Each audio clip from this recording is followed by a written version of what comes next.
I don't know if you can hear me. Can you hear me? Hello. Hi, can you hear me? I absolutely can. Oh my gosh, yay! I've How never are done you? this before, so I'm kind of new at it. And I did not know it was going to be video. I'm glad Okay. I'm glad I threw something on today. Oh goodness, yeah. How are you doing? Things I'm are crazy on this side of the world. I'm doing good. It's today it's about 108 here where I live. Oh my goodness. Yeah, it's really, really hot today. So, but I'm doing good. I'm in air conditioning and been working like crazy, building another website, trying to get stuff up and running as fast as I can. Okay. Okay. You're building another website. I didn't know that you had a website already. I do have a website. It's jujusands.com, but I started a new company called Shake It Up now, and I'm building the website for the new company. Oh, Yeah, okay. Well, yeah. that explains a lot. Oh yeah. Well, speaking of that, you've already told us how we can get in touch with you. What can you tell me a little bit about what you do? Okay, so with Shake It Up Now, I teach women how to make six figures in their business and be successful at home so they can live the life of their dreams. Because a lot of women are trying to build their career and work, and their home life is a mess. Kids are Yeah, that sounds familiar. marriages are going wayward. Yeah. So, and it's a very difficult balance to juggle, and there is no balance. So you have to find harmony. Otherwise, something's going to give. Either your marriage, your kids, or your career. Something's going to give. So I teach women how to balance all of that successfully, so they can live the life of their dreams. Okay, so wow, that definitely sounds a lot like what I do. But I'm wondering, like, because I looked at your profile and I see that you were in real estate. That's really interesting to me because I have some relatives that are in real estate, and a lot of people are not very successful at that because they don't. First of all, they don't know how to talk to people, Yeah. and they're not very strategic with their approach.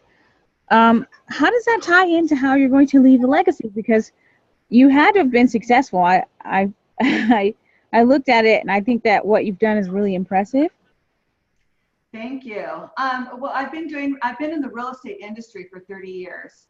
But along with being in the real estate industry, I've also owned restaurants. I've invested in properties. I've also flipped properties. So I've not only sold real estate, I've also been in the investment area of it. Along with that, I've had cleaning service businesses, again, like the restaurant business. So I've also ventured off into the business world. In my real estate career, I've built up, pretty good rapport. I've been at the top 7% with Berkshire Hathaway. I've been Honor Society a couple times. So I've won awards, but most of all, the awards are great and all, but what has meant more to me is that I've helped change lives and I've helped make dreams come true. And the legacy that I'm leaving by doing that is that my children, first off, in my own home, my children have seen me work very hard at building a business, building a career, but also building a foundation for them. And so the legacy that I'm leaving behind at home is work hard, play hard, be humble, and always remember where you came from and always help people. The legacy I'm building for my clients, that is so beautiful to me, because what I've helped parents do, I'm now helping their children do. And it's wonderful to get that phone call. Guess what? Little Johnny is going to be buying a home, and we want you to be the realtor. It's a legacy that you leave with people that they are not your family. and it's beautiful. I love it. I love the real estate industry. I love coaching. I love teaching women how to build their home while they're also building their business. Wow, so that you've taken on a lot. Did you just stumble into that, or was that your plan? Because most people that are successful at something don't plan to be successful at it. They just try it out and kind of see where it goes. Did you plan to do real estate? I did. Actually, when I was in high school, I wanted to be a realtor. And so when I found out I had to be 21 to be a realtor, I decided that I was going to go take night courses, real estate night courses after school. So while I was a senior in high school, I was taking real estate courses at night. And then when I was able to get my real estate license, the market crashed. And I decided not to get into the real estate industry. I decided to work in the corporate end of it. And that's how I ended up working in downtown Los Angeles for First National Bank of Chicago in the mortgage banking department. We actually gave Countrywide it was a $1.2 billion warehouse line of credit back in the day. This was back in the early 90s. So I was still in the real estate industry, but I was working in a different department or a different aspect of it. So to answer your question, I've always wanted to be in real estate in some way, shape. I've always loved the thrill of it, and I loved the life-changing events that come along with being in this industry. So yeah, it's something that I've always wanted to do. Was I planning on succeeding at it? Absolutely. I don't do anything without plans of succeeding at a high level in anything I do. Well, that's awesome. You know, there's a lot of people that just do things just because it's something to do, or because it's convenient, or because it's familiar. Mm-hmm. And I think that's really awesome that you knew that you wanted to do that at such a young age. That's actually characteristic of a lot of successful people. A lot of them didn't know how successful they would be, but they knew they wanted to do something big. And I think that it's really interesting that you're actually helping other people leave a legacy, because you're not only selling to them a home, but their children. And that's a huge deal, because then it becomes a legacy upon a legacy, because you're really giving them something awesome. And it's really important to consider whether you want to own a home or whether you want to rent a home. I honestly think that it would be better to own a home, just because you have something that's yours. But what is your take on that? Do you think people should strive to own a home? You know, I've met a lot of people in my life, and there are people who would love to buy a home, but they don't have the habits, the financial habits, the spending habits that allow them to get to that place in their life. And they're fine with it.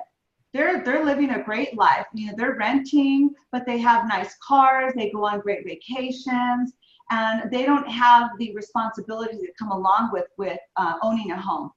And they're fine with that. And so I do a lot of leases where I help them find a lease, and they get into a lease, and they're happy. And that's fine.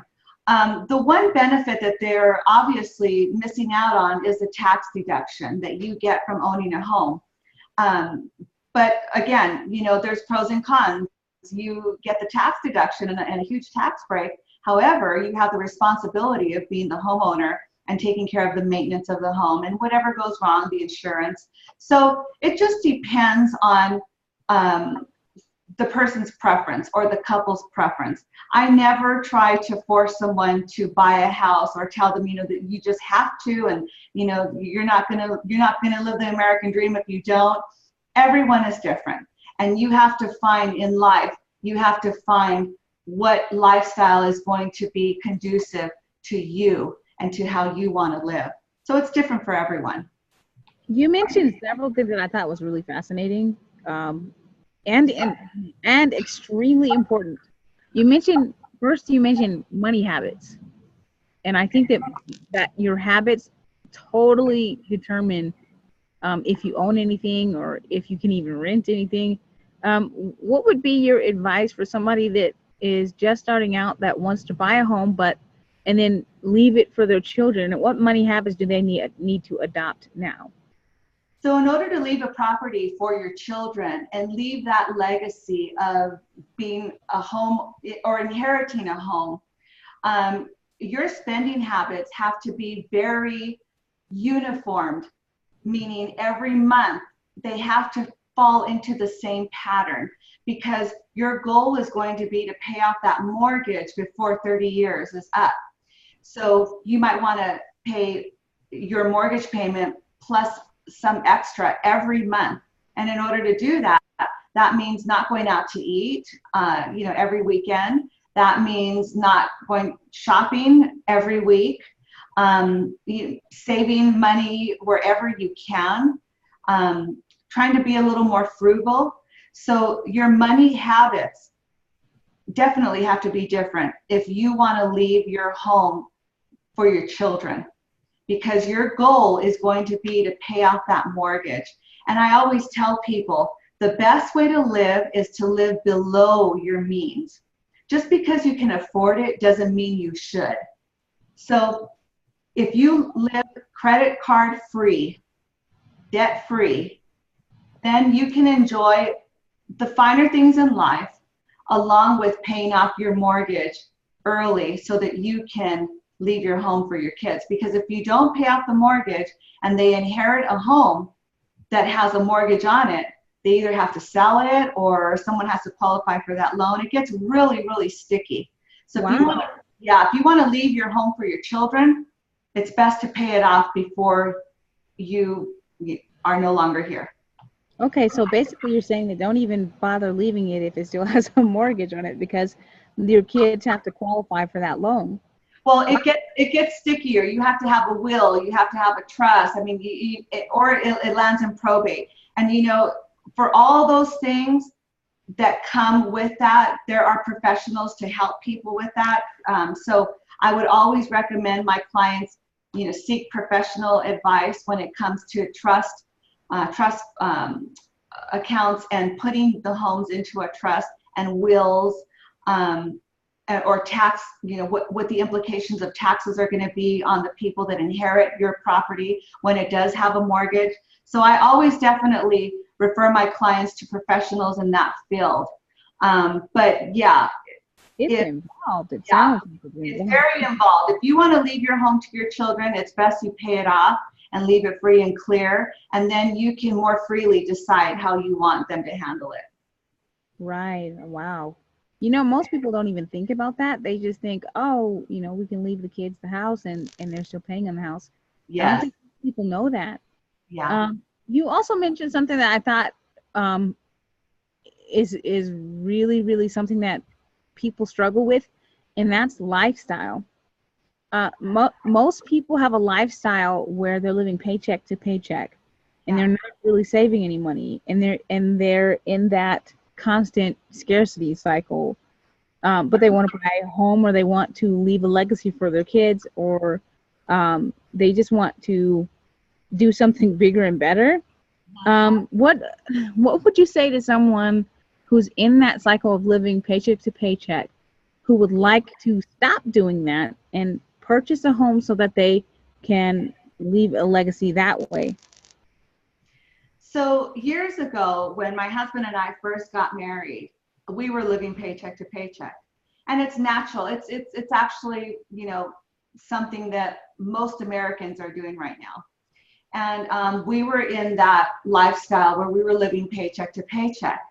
And I knew that by doing that or continuing that lifestyle, we were not going to be homeowners. We were not going to be owners of anything. So I started a business, and it was a cleaning business.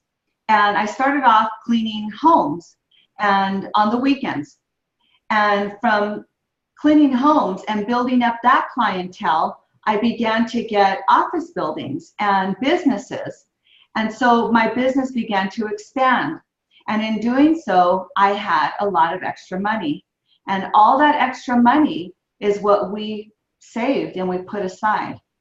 And that helped us in purchasing our home. Another thing I did was, through my job, is I joined the 401k program, and I bought into some mutual funds, and I put as much as I could into that 401k.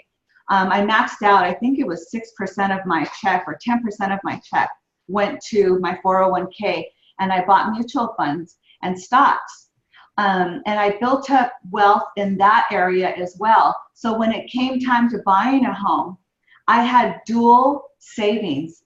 I had my part-time business that I had started up, and I also had my stock funds, my 401k funds.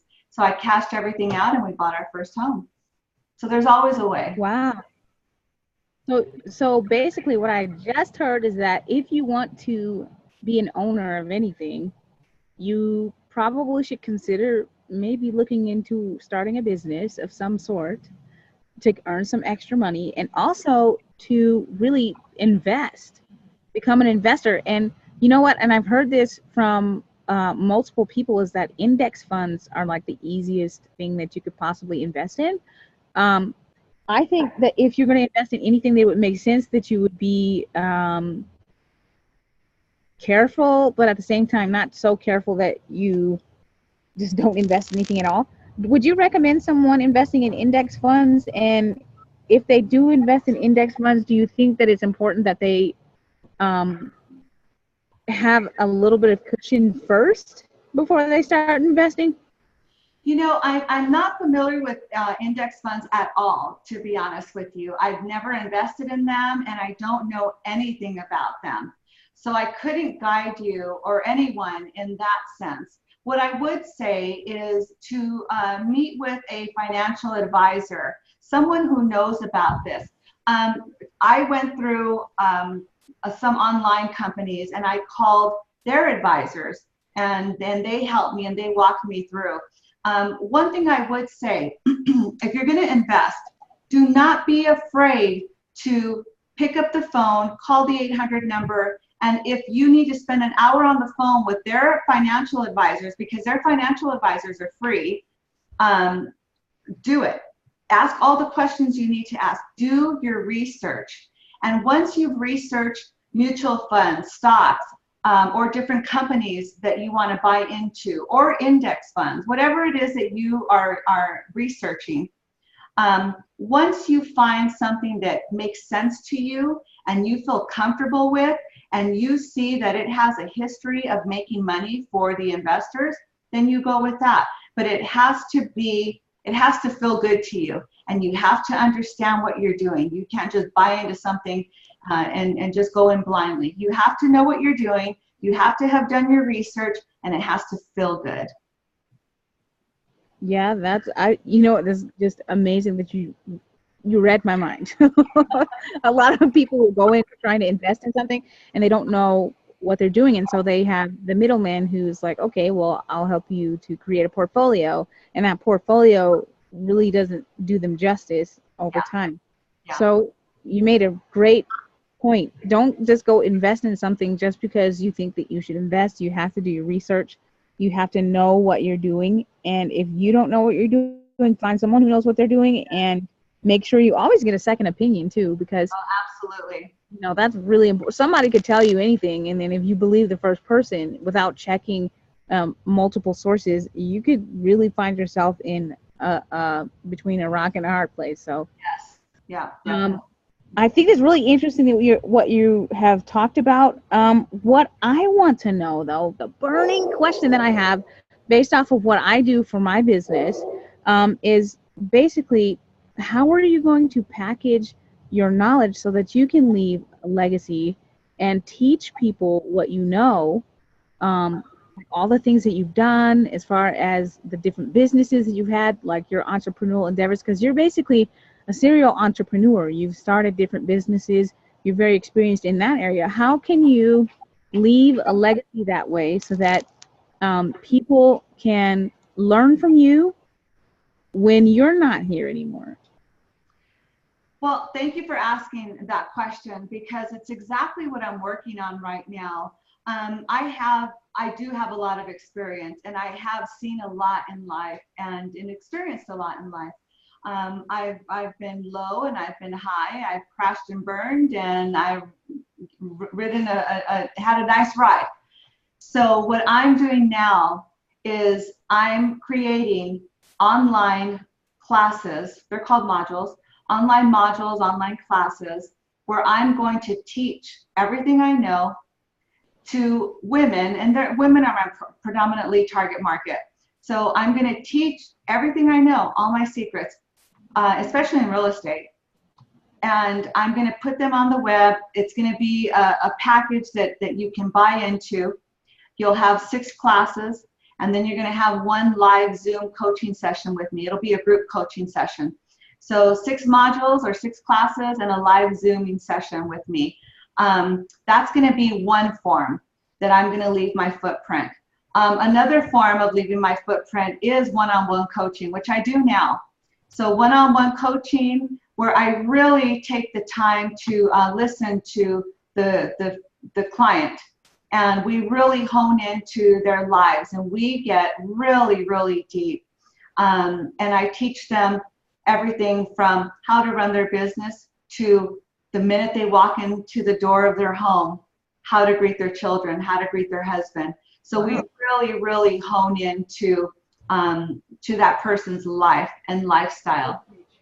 So that's how I'm leaving my footprint. And through Shake It Up Now, which is a company that is the umbrella to everything I'm doing, through Shake It Up Now, I'm also going to be doing a lot of speaking.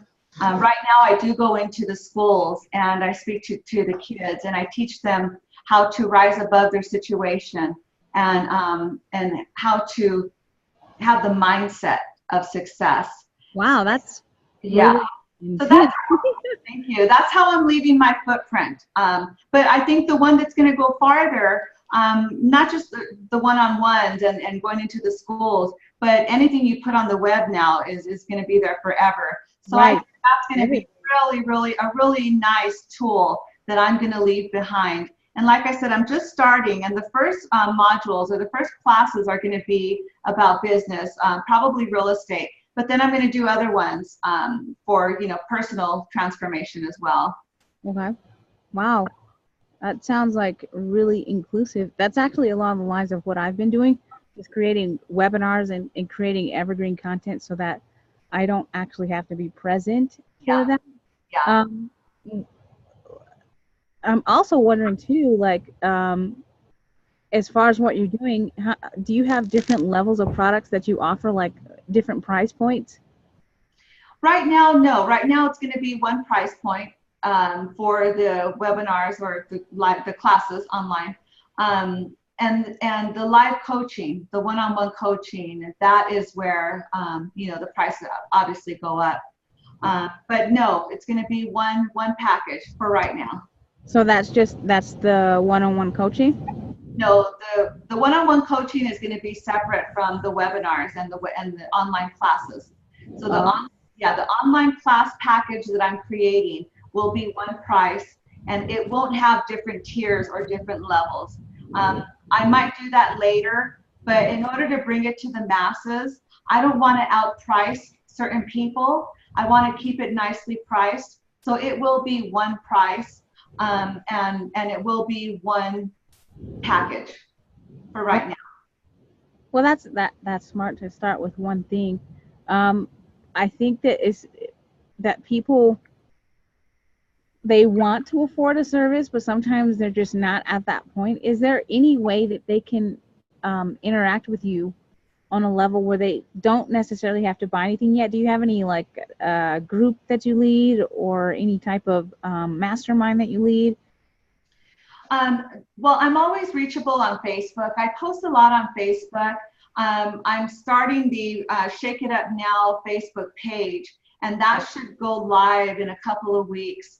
So on that Shake It Up Now Facebook page, I'll have some content. But on Facebook, I'm at Julie Sands. On Instagram, I'm at Julie Sands. And on Twitter, I'm at Julie Sands. So I put content out there.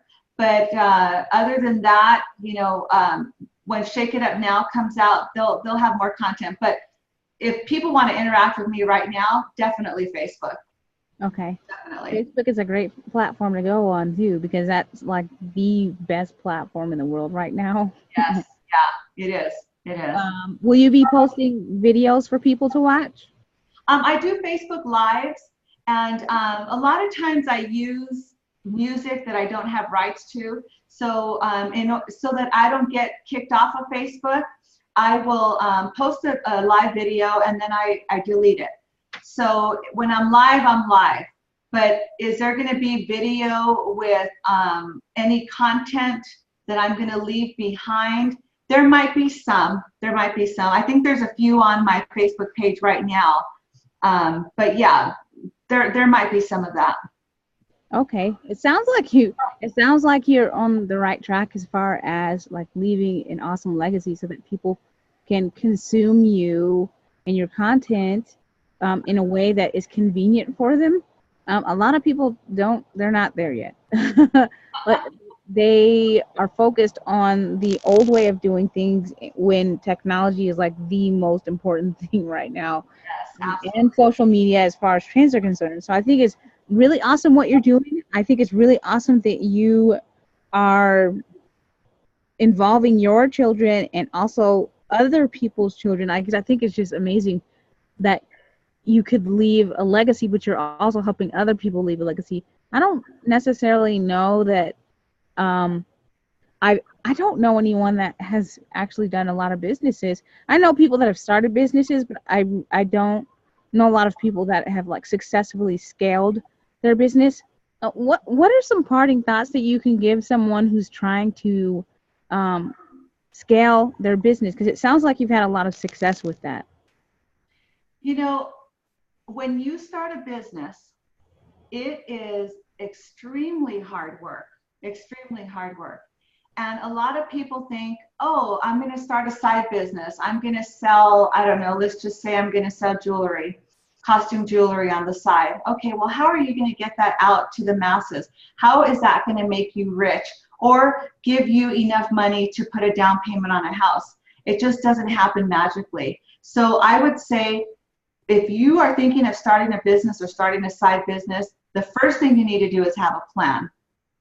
The second thing you need to do is make sure that you know how to execute that plan. So when I say you know how to execute that plan, I don't mean, oh, you know how to go onto Facebook and tell people. No, what I mean is you are going to set aside time to execute that plan. You need to have a daily to-do list, and on that daily to-do list, there must be some space in there for your new business and executing your new business, whether that be making contacts, cold calling people, going out and soliciting to companies, whatever it be. You need to make time every day to dedicate to that business. And thirdly, you better have passion, because if you don't have passion for what you're doing, you're going to tank fast. You have to be passionate. So whatever business you choose, you better be passionate about it. Yeah, those are definitely all three of those things I think are super important. Yes. I think that's super important. Well, you know what? It has been like a walking, talking wisdom book, like because you have so much information about what you do, and I can tell that you're passionate about it, and I can tell that you know what you're talking about. Thank you. I think that a lot of people take for granted if somebody is a mentor for them, or if they are in a situation where they have someone that can help them find the way, who knows the road ahead. So I really appreciate you taking the time to tell everyone this. And I think that what you're doing, you're on the right track. A lot of my mentors are doing the exact same thing, and it's really reaching a lot of people. So I'm sure you'll be successful at that as well. Thank you. That's so sweet. Thank you so much. It's been a pleasure talking to you. I know it's just been, yeah, I love these interviews because I just learn a lot, but then I'm also adding value to my audience because, they have questions about how they can leave a better legacy. How can they, you know, get there? And a lot of people just don't know. You know, So, on a personal level, and it just struck me right now, on a personal level, how do you leave? Forget the business, forget money, forget leaving homes. let's just say you're not going to ever have means to do that. Let's just say the only legacy you're going to have is yourself and the mother that you're going to be, or the wife, or the grandmother, or the auntie that you're going to be. I say to that, how do you leave a legacy? You live right, you speak right, and you act right. Yeah, and you just treat people right. Like treat people, you know, kindly. Yep. I think of a lot of people like Mother Teresa didn't own a business, but she left such a huge legacy. That's a perfect note to end on. Oh my gosh, that was wonderful. I'm gonna go ahead and wrap it up. You guys have been listening to Your Passive Legacy podcast, where we talk about how you can quit trading your time for money. This has been Master Coach Eve, and our interviewee, Julie Sands, is awesome, awesome, awesome. If you want to reach her, how can they reach you again? Facebook at It's Julie Sands, or Julie Sands. Instagram, It's Julie Sands. Twitter, It's Julie Sands. I'm always on there. I'm very easily accessible on social media. Awesome. All right, you heard it straight from the horse's mouth. You guys do exactly what she says, because it sounds like that is the way to go. Thank you so much for being on my podcast. I really appreciate you taking the time to have this conversation with me.